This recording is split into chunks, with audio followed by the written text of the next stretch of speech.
अस्सलाम वालेकुम वरहमतुल्लाहि वबरकातुहू। नबी अलैहिस्सलाम ने हमें अपनी ज़िंदगी में अपने साथियों के साथ, मिलने जुलने वालों के साथ सलाम करने का हुक्म दिया है। इसकी अगर हैसियत देखी जाए शरीयत की नज़र में तो सिर्फ सुन्नत की हैसियत है, यानी इसको हम कर भी सकते हैं, नहीं भी कर सकते। करने पर हमें सवाब मिलेगा और ना करने पर हमें गुनाह नहीं मिलेगा। सलाम की हैसियत इस्लाम में ऐसी है।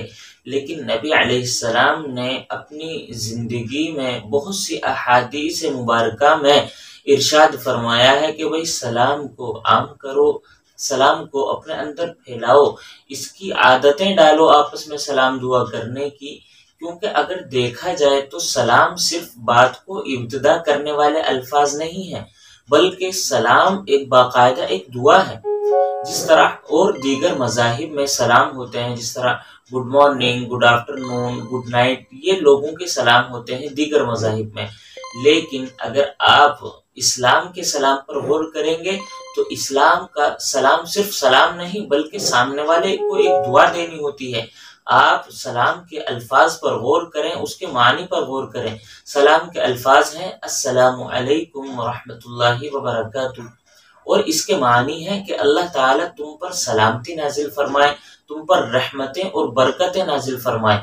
तो देखिए सलाम के अल्फाज नहीं, सिर्फ सलाम नहीं बल्कि सलाम बाकायदा एक दुआ है कि अगर हम इन अल्फाजों के साथ सलाम दुआ करते हैं तो गोया के सामने वाले को हम दुआ दे रहे हैं। तो हम अगर इखलास के साथ और मोहब्बत के साथ सलाम करते हैं तो अल्लाह ताला हमारी बहुत सारी परेशानियां तो सिर्फ सलाम दुआ करने की वजह से ख़त्म फरमा देते हैं। तो इसलिए हमें सलाम करना चाहिए, सलाम को आपस में आम करना चाहिए, और सलाम को अच्छे अल्फाज में जो शरीयत में वारिद हैं, जिनको नबी अलैहिस्सलाम ने कहा है, उन्हीं अल्फाज में हमें सलाम दुआ करनी चाहिए। आजकल सलाम दुआ करने का रिवाज तो ख़त्म हो चुका, बल्कि नए नए तरीके शुरू हो चुके हैं सलाम दुआ करने के। अब दूर से ही या तो गर्दन हिला देते हैं या हाथ से सलाम कर देते हैं। शरीयत में ये सारे तरीके जो हैं ममनू है, मना है।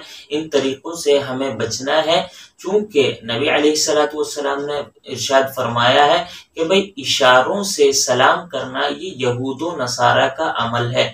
और बहुत सारी अहादीस में ये भी फरमाया है कि भाई तुम यहूद व नसारा की मुखालफत करो, उनकी मुशाबहत करने से बचो। तो हमें अपना सलाम जो करना है वो ना तो हाथ के इशारे से करना है, ना ही गर्दन के इशारे से करना है, बल्कि हमें सलाम दुआ करनी है अल्फाज के साथ, और जवाब भी हमें देना है अल्फाज के साथ, ना ही तो गर्दन हिलाकर देना है और ना ही अपने हाथ से देना है। ये यहूद व नसारा का अमल है, हमें इससे बचना चाहिए। और सबसे ज़्यादा अहम अमल जो बताने वाला था इस वीडियो में वो ये है कि आजकल सलाम और मुसाफा करने के बाद आम लोगों की आदत ये हो चुकी है कि मुसाफे से निमटने के बाद अपना हाथ सीने पर रखते हैं इस तरह करके।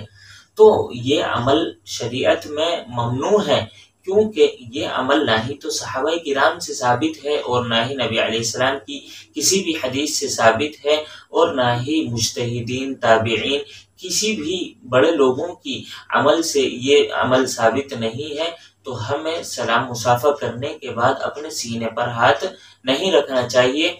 और अगर हम इसको सवाब की नियत समझ कर रखते हैं, सवाब की नियत से हम अगर ऐसा करते हैं तो ये तो फिर और भी ज़्यादा बुरा अमल हो जाएगा, फिर ये बिदअत हो जाएगी, सिर्फ आदत नहीं बल्कि एक बिदअत बन जाएगी। तो इसलिए हमें इस अमल से बचना चाहिए, सीने पर सलाम मुसाफा करने के बाद हाथ नहीं रखना चाहिए।